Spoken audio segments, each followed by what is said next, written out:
Hello all. We know that Nidhi Pai got 325 marks and she is part of our classroom program. Here there are test papers of her. I thought I will be showing you the test number 14, the last test, so that you will understand the seriousness. If you see, this is test number 14.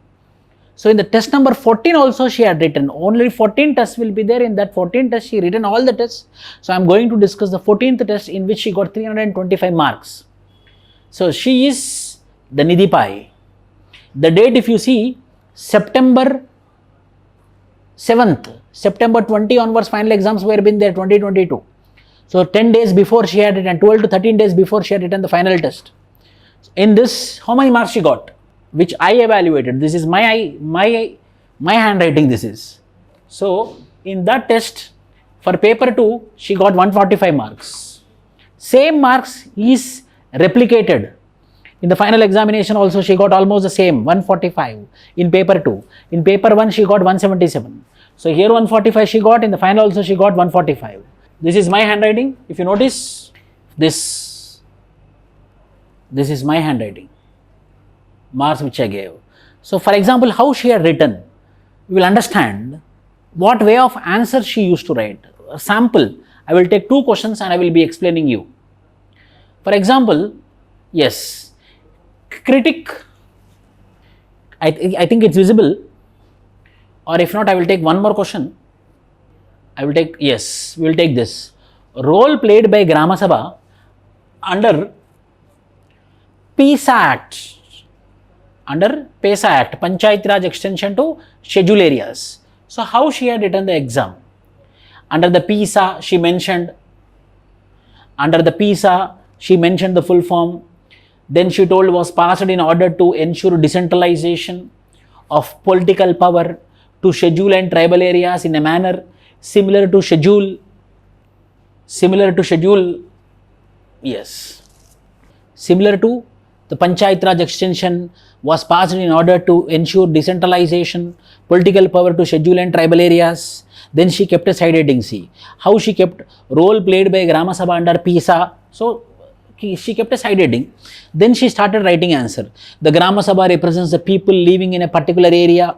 Under PSA, the Grama Sabha holds a very significant place. It is to listen and decide upon the cases of land alienation. It is responsible to safeguard the rights of tribals, mining and leasing rights, customs to be followed in the region with reference to resources in the region like water, forest and others. See, point wise she has mentioned, because of which she got the marks. We will see another question. Then land rights under Forest Rights Act, to prepare a list of beneficiaries. See here, criticism.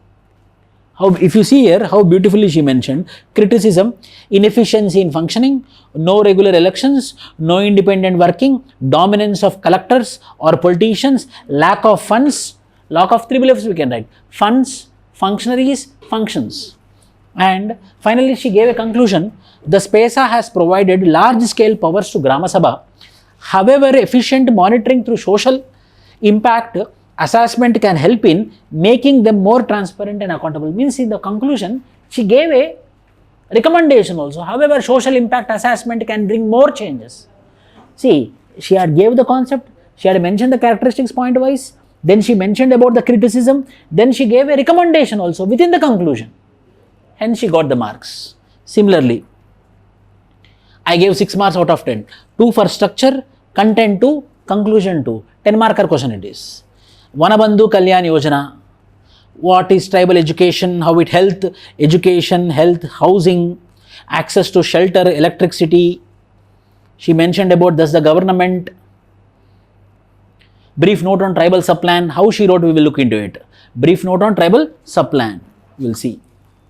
Tribal subplan was introduced in 1950s on the recommendation of several anthropologists on the need for tribal development.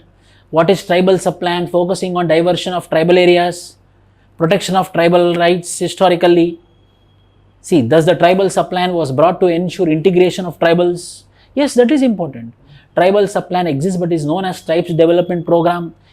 This is the topper marks, 325, means she had structured the answers, she had designed the answers. Tough question we will see. What do you mean by youth dormitories of India, and critically evaluate the given statement? Dormitories have played an important role in the cultural, social and religious evolution of many tribes. Illustrate the given statement. So how she wrote, youth dormitories, the concept was being brought onto light by S.C. Roy. Youth dormitories are named by various names. That also she mentioned. Very relevant she mentioned. Significance of youth, cultural. See how she had written. Then criticism. Then social. Then criticism. See, cultural criticism, social criticism, religious evolution. Then religious evolution criticism. Then youth dormitories. Final conclusion she gave. See, as of today, most of the youth of tribal dormitories are either extinct or on a decline since premarital sex taboo in Hinduism, migration, Western education, dormitories performed since the children learn about their own culture. See, criticism she told, however, the benefit of the dormitories also she mentioned. In this way, she got the marks. 12 marks I gave, 60% of the marks. Critically evaluate the tool technology, the different archaeological sites in India. What she had written in pre-Harappan. What are the tool technology? Direct percussion method, controlled flaking method, Levalloisian flaking method, tool material, sites, Chalcolithic, various tools also she mentioned. In Harappan, what are all the tools are there? Then post-Harappan, pre-Harappan, Harappan and post-Harappan. Next question. Critically elaborate the significance of ethno-archaeological approach. Expected question. To the study of indigenous craft in India. Indigenous craft in India. First she mentioned about, then there she took an example of Tairona, islands of northern Colombia, use certain stones. Ethno-archaeological approach to study indigenous craft, Neolithic Bhimbedka. See, in this way had she done. See, what I noticed, see 14th test, what I noticed is, number one, she had structured her answers.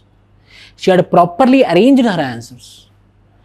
Written all the dimensions, social, political, cultural, we only notice it now. And she had a conceptual clarity on the subject, so hence properly written, got 325 marks. It's about how we write the answers is very important, not how much we read, how much we studied, how much we read doesn't matter. How we write will matter. So these are the lessons learned, I guess, what has been the impact of religious minorities because of SC, Christianity. See, point wise, see here, this thing, point wise. I am here not to explain the concept here. How she had written, because of which, how she got marks. Christianity. Then Islam, see here, see. Islam, again point wise. Then Buddhism, again point wise. Zoroastrianism also she mentioned. Critical evaluation, criticism she did. On each one, Islam, Buddhism, Christianity, the role in upliftment. However, there is a role in upliftment. Again point wise, see, point wise. She simplified the answer. Then finally again she concluded, see, the core issue is of discrimination and emancipation. The goal should be upliftment of the oppressed, any religion. Irrespective of whichever religion they come from, this will ensure an egalitarian society. Final target should be what? Egalitarian society. 12 marks I gave out of 20.